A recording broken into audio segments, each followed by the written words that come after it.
இப்ப தாவேக்கா சொல்றாங்க அந்த எம்எல்ஏ எல்லாம் நேர பண்ணையூருக்கு வந்துருங்க. இப்ப அதிமுக ஜெனரல் செக்ரட்டரி ஒரு அறிக்கை கொடுத்திருக்காரு, உஷாரா இருங்க. இன்னைக்கு சீஃப் மினிஸ்டர் சொல்லியிருக்காரு, நம்ம எல்லாம் நம்மளுடைய திராவிட மாடலை விடக்கூடாது 2.0.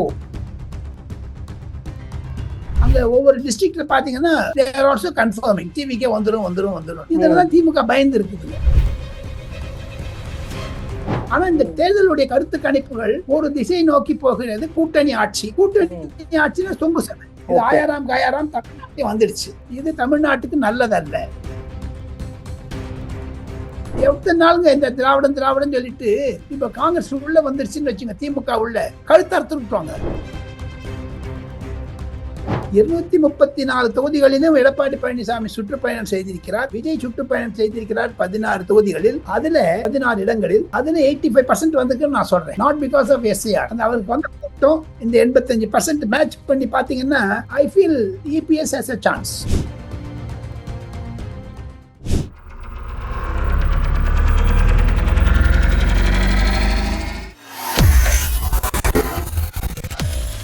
வேலை வேண்டுமா? ப்ளூ ஓஷன் இருக்கிறது. 10th 12th டிப்ளமோ டிகிரி படித்தவர்களுக்கு உணவு, தங்குமிடம், ESI, PF இன்சூரன்ஸ் உள்ளிட்ட சலுகைகளுடன் அனுபவத்திற்கேற்ற நல்ல சம்பளம் 15,000 முதல் 30,000 வரை. பெண்களுக்கு முன்னுரிமை. 2,000க்கும் மேற்பட்ட வேலை வாய்ப்புகள் உள்ளன. இப்போதே தொடர்பு கொள்ளுங்கள். Blue ocean.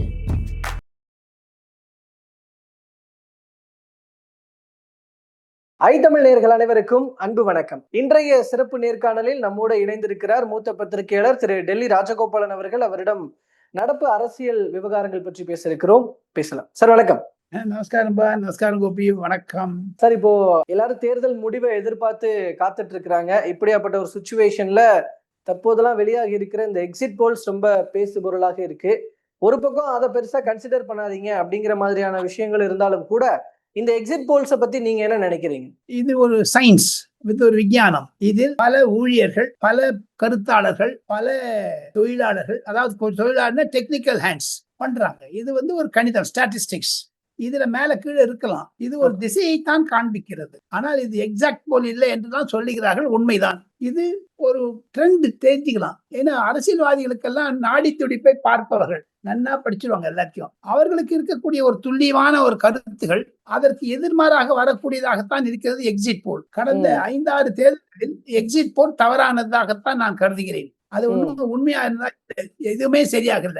சில கருத்தாளர்களுடைய கணிப்பு என்ன என்று கேட்டால், இது 3 பிரதான கட்சிகளாக இருக்கக்கூடிய திராவிட முன்னேற்ற கழகம், அதிமுக, தாவேகா, 3க்குமே எல்லாருமே சந்தோஷமா இருக்காங்க. எக்ஸிட் போல்ல எல்லாருமே வருத்தமா இருக்காங்க. எல்லாரும் சொல்றாங்க, இப்ப தாவேக்கா சொல்றாங்க அந்த எம்எல்ஏ எல்லாம் நேர பண்ணையூருக்கு வந்துருங்க. இப்ப அதிமுக ஜெனரல் செக்ரட்டரி ஒரு அறிக்கை கொடுத்திருக்காரு, உஷாரா இருங்க. இன்னைக்கு சீஃப் மினிஸ்டர் சொல்லியிருக்காரு, நம்ம எல்லாம் நம்மளுடைய திராவிட மாடலை விடக்கூடாது 2.0. 3 பேரும் கஷ்டப்படுறாங்க, 3 பேரும் சந்தோஷமா இருக்காங்க. இது வந்து ஒரு என்ன பொறுத்த மட்டும் சமூக நீதி எக்ஸிட் போலாதான் நான் பாக்குறேன். எல்லாருக்கும் ஈக்குவல், சர்வமும் சமம். அதுல பெரும்பான்மை நிறுவனங்கள் திமுக கூட்டணி தான் ஆட்சி அமைக்கும் அப்படிங்கறத சொல்றாங்களேங்க சார். உண்மை. அது அவங்களுக்கு இருக்கக்கூடிய நோக்கம், பார்வை அது. ஆனா அந்த மாதிரி பார்வை எனக்கு இல்லைன்னு தான் நான் நினைக்கிறேங்க. இந்த தேர்தலுடைய 12 தேர்தல் கருத்துகள் வந்திருக்கின்றன, சர்வே ரிப்போர்ட்ஸ். 12ல 2 டிவிகேக்கு கொடுக்கறாங்க, 4 வந்து அதிமுக கொடுக்கறாங்க, மீதி 6 வந்து டிஎம்கே கொடுக்கறாங்க. ஆனா எந்த கருத்து கணிப்பும் கட்சி ரீதியா கொடுக்கல. திமுக பிளஸ் 120, அதிமுக பிளஸ் 140, அப்படிதான் தாவேக்கா. இதுல தாவேக்கா சிங்கிள் கட்சியா இருக்குது, மீதி எல்லாம் கூட்டணியா இருக்கு. திமுகக்கு 120 சொன்னா திமுகனுடைய எண்ணிக்கை எவ்வளவு, காங்கிரஸ் எண்ணிக்கை எவ்வளவு, மதிமுக எண்ணிக்கை எவ்வளவு, அதெல்லாம் ஆக மொத்தம் இந்த கருத்து கணிப்பினுடைய திசை தொங்கு சபையை நோக்கித்தான் போகிறதுன்னு நான் நினைக்கிறேன். ஆனா தொங்கு சட்டசபை இண்டிவிஜுவல் பார்ட்டிக்கு இப்ப திமுக வந்து 80, காங்கிரஸுக்கு வந்து 15, 95, அப்புறமா மதிமுகக்கு 2, 97, தேமுதிகக்கு 4, அது மாதிரி 120 வருதுங்க. பிளஸ் தான் போட்டிருக்காங்க. திமுக கொண்டு 120 இல்லை. அதுக்குதான் திமுக பேச்சாளர்கள் சொல்றாங்க 180 வரும்னு சொல்லிட்டு. புரியுதுங்களா உங்களுக்கு? இவங்களே மெஜாரிட்டி. இப்போ இந்த தொங்கு சபையை பார்த்துதான் காங்கிரஸ் தன்னுடைய கூட்டணி மந்திரி சபையில இடம் வேணும்னு கேக்குறாங்க. அந்த விஷயத்துக்கு நான் ஆனா இது மூலமா வந்து ஒரு கூட்டணி ஆட்சி தமிழ்நாட்டுல அமைக்கும் அப்படி அந்த திசையை நோக்கி தான் போகுதுன்னு நம்ம புரிஞ்சுக்கலாம் அப்படின்னாலும் கூட இங்க பிரதான கட்சிகளாக இருக்கிற திமுகவோ அதிமுகவோ அந்த முடிவை எடுக்க போறது இல்லையே. கம்பல்ஷன் வந்துடும் இல்ல, எடுக்கிறாங்களோ இல்லையோ. இப்ப திமுகக்கு வந்து 85 சீட் வந்துன்னு வச்சுங்க, அவங்க ஆட்சி பண்ண முடியாது. ப்ரீ போல் அலையன்ஸ் இப்ப கவர்னருக்கு லெட்டர் எதுக்கு தரணும் காங்கிரஸ்? அவங்க சொல்லுவாங்க எனக்கு மந்திரி சபையில 3 இடம் கொடு, அப்பதான் லெட்டர் தருவேன், இல்லாம கொடுக்க. ஏன்னா ஜெயலலிதா வாஜ்பாய்க்கு சொன்னாங்க பாருங்க 96, அந்த மாதிரி பண்ணுவாங்க காங்கிரஸ்காரங்க. அதுக்காக தான் இப்ப முன்னாடி ஒரு பிள்ளையார் போட்டு வச்சுட்டாங்க. ஆனா அதிமுக அந்த பிரச்சனை இருக்காது, எல்லாருமே அக்ரீட். அது எடப்பாடி பழனிசாமி தான் முதலமைச்சர் என்று சொல்லி. இப்ப தாவேக்காக்கு அந்த மாதிரி பிரச்சனை இல்லை.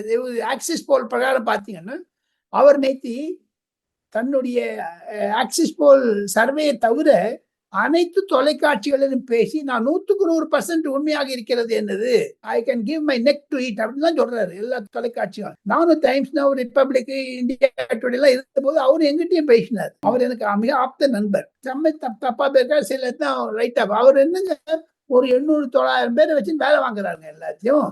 அவருக்கு ஒரு கருத்து இருக்குல்ல, அது மரியாதை தரணும் இல்ல. நம்ம பாட்டுல சும்மா ஒதுங்கின்னு போட முடியாது. இது பொதுமக்கள் சொல்வதை வைத்துத்தானே அவர் கருத்து கணிப்பு செய்யறாரு. ஆக மொத்தம் பொதுமக்கள் இப்ப வெஸ்ட் பெங்கால்ல அவர் செய்யல, அது தெரியுமா உங்களுக்கு? ஆக்சிஸ் போல் அவர் சொல்லிட்டாரு வெஸ்ட் பெங்கால் யாருமே பேச மாட்டேங்கிறாங்க, தமிழ்நாட்டுல பேசினாங்கன்னு சொல்றாங்க. அதற்கு ஏற்பாது போன்று பலர் உண்மை என்று சொல்லுகிறார்கள். அங்க ஒவ்வொரு டிஸ்ட்ரிக்ட்ல பாத்தீங்கன்னா கன்ஃபர்மிங் டிவிக்கே வந்துரும். இதெல்லாம் திமுக பயந்து இருக்குதுங்க. ஏன் பயம்னு ஒண்ணு இருக்க போகுது? இப்ப எல்லாருக்கும் பாசிட்டிவான, குறிப்பா திமுகவுக்கு ஃபேவரான ஒரு விஷயம் தான் வந்திருக்கு இந்த எக்ஸிட் போல் அப்படிங்கும் போது அவங்களுக்குள்ள ஏன் பயம் இருக்குன்னு சொல்றீங்க? கட்சியில இப்போ ஃபர்ஸ்ட் டைம் தமிழ்நாட்டுல இந்த மாதிரி ஒரு குளறுபடி வருதுங்க. ஒரு எல்லாமே ஏடிஎம்கே ஸ்வீப், டிஎம்கே ஸ்வீப் இருந்தது போக விஜய் வந்ததுனாலையும் தமிழகத்தில் திராவிட முன்னேற்ற கழகம் ஊழல் ஆட்சி தந்ததுனாலையும் எடப்பாடி பழனிசாமியுடைய 234 தொகுதிக்கு போனதுனாலையும் ஒரு மாறுதலை நான் பார்க்கிறேன். வட இந்திய அரசியல் தென்னிந்தியாவில் பூர்ந்து விட்டது. ஹரியானா மாதிரி ஆயாராம் கயாராம். இப்ப பாருங்க, அண்டை மாநிலமான கர்நாடகால 2.5 இயர்ஸ் அந்த மாதிரி இங்க வந்தாலும் வரலாம், யாரு கண்டாங்க? தேர்தல் திங்கட்கிழமை மாலைதான் ஒரு கிளியர் பிக்சர் வருங்க. ஆனா இந்த தேர்தலுடைய கருத்து கணிப்புகள் ஒரு திசை நோக்கி போகிறது. கூட்டணி ஆட்சினா சொங்கு சபை. இது ஆயாராம் கயாராம் தமிழ்நாட்டிலே வந்துடுச்சு. இது தமிழ்நாட்டுக்கு நல்லதல்ல. தேசிய கட்சிகள் மாநில கட்சிகளை விழுங்குவதற்காக செய்யக்கூடிய சூழ்ச்சி காங்கிரஸா இருக்கட்டும், பாஜகவா இருக்கட்டும். ஆனா இப்ப தமிழ்நாட்டை பொறுத்த வரைக்கும் திராவிட கட்சிகளோட நிலைப்பாட்டுல இருந்து நான் உச்சபட்சமாவே கேட்கிறேன். இப்போ ஒருவேளை இந்த யாரு கொஞ்சம் பெரும்பான்மை வருவது போல இருந்தாலும் கூட திமுகவோ அதிமுகவோ நாங்க கண்டிப்பா ஆட்சியில் பங்கு கொடுக்கவே போறதில்ல அப்படின்னு சொல்லும் பட்சத்துல கூட்டணி கட்சிகளுக்கு வேறு வழி ஏதாவது இருக்க போகிறதா என்ன? வேறு வழி கிடையாது. கட்சியை உடைக்க பார்ப்பாங்க. இல்ல இந்த தேமுக, மதிமுக, தேமுதிக, விசிக எல்லாம் எடப்பாடி பக்கம் போக தயாரா இருப்பாங்க. இல்லையா, எடப்பாடி பக்கம் இருக்கவங்க யாரும் இந்த டிஎம்கே வரதுக்கு சான்ஸ் கிடையாது. கட்சியை உடைப்பாங்க. மேக்சிமம் போச்சுன்னு வச்சுங்க, ஒரு 5-6 மாசம் போயிட்டு அந்த அமைச்சரவை விழுந்துரும். தேர்தல் மீண்டும் ஒரு வருஷத்துல தேர்தல் வரும். இதெல்லாம் தான் ஒரு குழப்பம். அந்த குழப்பத்தால யாருமே இப்ப 20,000-30,000 கோடி செலவிச்சுட்டு தேர்தல் நடத்திருக்காங்க. இன்னும் ஒரு 2 வருஷத்துக்கு தேர்தல் வராதுங்க கோபி. அவங்க கொள்ள பணத்தை செலவிச்சிருக்காங்க. டோட்டல் பாத்தீங்கன்னா 45,000 crores செலவிச்சிருக்குன்னு ஒரு ரஃப் எஸ்டிமேஷன் போடுறாங்க எல்லாரும். யாருக்கிட்ட இந்த பணம் கிடையாது இனிமேல். அதனால 2 வருஷம் ஓட்டுவாங்க தொங்கு சபை வச்சுட்டு. நீங்க ஒண்ணும் நான் கேட்கறேன், இப்போ அவங்க எத்தனை நாளுங்க இந்த திராவிடம் சொல்லிட்டு இப்ப காங்கிரஸ் உள்ள வந்துருச்சுன்னு வச்சுங்க, திமுக உள்ள கழுத்தறுத்து விட்டுவாங்க. கூட்டணி ஆட்சி என்பது என்ன ஒரு பிரமாதமா தம்பட்டு அடிச்சிருந்தாரு. மத்தியில் கூட்டாட்சி, மாநிலத்தில் சுயாட்சி. என்னாச்சு இப்ப சுயாட்சி? ஆல் ஓவர் இந்தியா கூட்டாட்சி இருக்கும்போது இவர் என்ன சுயாட்சி பேசுறதுங்க? மொத்தம் ஒரு நிர்பந்தத்தை வந்துடுவாங்க. காவிரி பிரச்சனை ஆகட்டும், மேகதாதுவா இருக்கட்டும், முல்லை பெரியாராக இருக்கட்டும், சில முக்கியமான பிரச்சனையா இருந்ததுன்னா 2 பேருக்கும் இப்ப எக்கனாமிக் வீக்கர் செக்ஷனுக்கு நான் தரேன்னு சொல்லுவாங்க.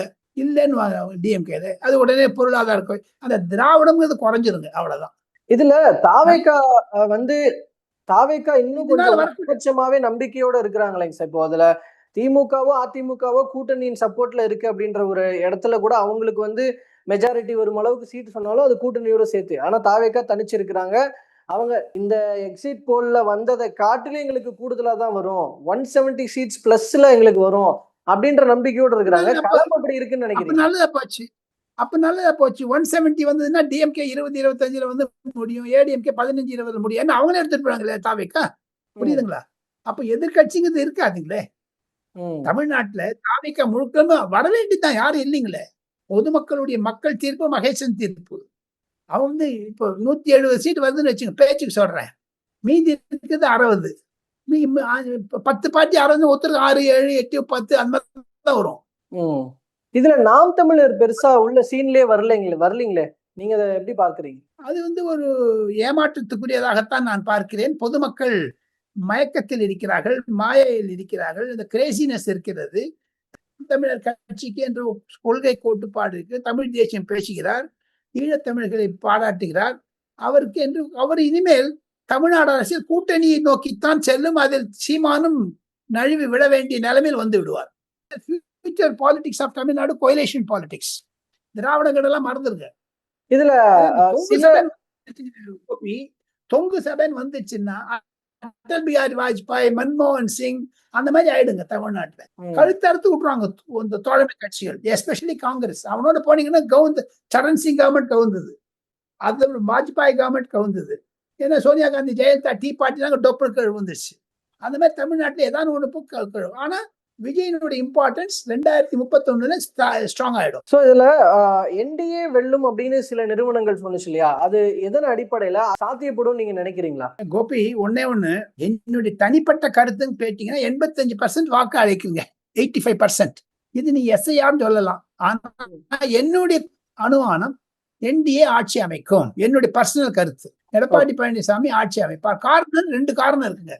85% ஓட்டு இருக்குன்னா அது சிட்டிங் கவர்மெண்ட்டுக்கு அகைன்ஸ்ட் ஓட்டுங்க. அது இல்ல சார், எஸ்ஐஆருக்கு அப்புறம் எஸ்ஐஆர் தான் நம்ம பார்க்க வேண்டியிருக்கு அப்படின்னு சொல்றாங்கல்ல. இல்ல ஆன்டி இன்கம்பன்சி இருக்கும் தான், நான் இல்லைன்னு மறுக்கல. பட் இது பிரதான காரணம் எஸ்ஐஆர் அப்படிங்கிறதும், ஒரு காரணம் விஜய் பாலிடிக்ஸ் வந்ததுனால அப்படிங்கிறதும், இந்த காரணங்கள்லாம் சொல்றாங்கல்ல. கரெக்ட் தானே நீங்க சொல்றீங்க, கரெக்ட். அப்ப இத்தனை நாள் டிஎம்கே ஜெயிச்சது, ஏடிஎம்கே ஜெயிச்சது, இந்த கள்ள வாக்கள் ஜெயிச்சதா? அப்போ நீங்க அந்த கொஸ்டினை திருப்பி போட்டு பாருங்க. டிஎம்கே ஏமாத்திட்டா? அப்போ ஓட்டு சோரிங்க அவன் தான் பண்ணாங்களா? தோசை திருப்புற மாதிரி இப்படி திருப்பி விட்டுருவாங்களா அவங்க? ஸோ ஆக மொத்தம் எடப்பாடி பழனிசாமிக்கு 85% ஓட்டு வாங்கியிருப்பதை ஆளுங்கட்சி திமுகவுக்கு எதிரான ஓட்டு. 234 தொகுதிகளிலும் எடப்பாடி பழனிசாமி சுற்றுப்பயணம் செய்திருக்கிறார். விஜய் சுற்றுப்பயணம் செய்திருக்கிறார் 16 தொகுதிகளில். அதுல 16 இடங்களில் அதுல 85% வந்துக்குன்னு நான் சொல்றேன். Not because of SIR. அந்த அவருக்கு வந்து இந்த 85% மேட்ச் பண்ணி பாத்தீங்கன்னா I feel EPS has a chance. அதனால என்டிஏ அதுதான் அமித்ஷாவும் சொல்லிட்டு இருக்காரு. நம்ம வெயிட் பண்ணி பார்க்கலாம், திங்கட்கிழமை 3 மணி மட்டும் வெயிட் பண்ணலாம் சொல்லியிருக்காரு சில கட்சிக்காரங்கிட்டலாம். நான் காத்தால கேள்விப்பட்டேன். இப்போ சென்ட்ரல்ல இப்ப தேர்தல் முடிவுகள் எப்படி வந்தா நம்ம எப்படி செயல்படலான்னு சென்ட்ரல்ல பிஜேபி என்ன பிளான் பண்ணிட்டு இருக்காங்க? தொங்கு சபை வந்து அவங்களுக்கு லாபம். என்ன இந்த தொங்கு சபை வந்து 2029க்கு காங்கிரஸ் தவிர்க்காம போயிடுச்சுன்னா திமுக தனியாயிடும். அதுதான் லாபமா இருக்கு. ஏன்னா 2029ல ராகுல் காந்தி தனியா போகணும்னு பாக்குறாரு. இந்திய அலையன்ஸ்ல இருந்து வெளில வந்துருவாரு. அப்போ தாமேக்காவோட தான் திமுக போக வேண்டிய நிலைமை வரும். காரணம் அவர் வந்து மம்தா பானர்ஜி திட்டுறாரு, அகிலேஷ் யாதவ திட்டுறாரு. சோ ஆக மொத்தம் ராகுல் காந்திக்கு தனியா போய் பார்க்கலாமே அப்படிங்கிற ஒரு எண்ணம் வந்துருச்சு. அதனாலதான் எல்லாம் தமிழ்நாட்டு கூட வரவே இல்லைங்க. அவர் ஒரே ஒருத்தர் வந்து போயிட்டாரு. மம்தா பானர்ஜியோட கூட கூட்டு பிரச்சாரம்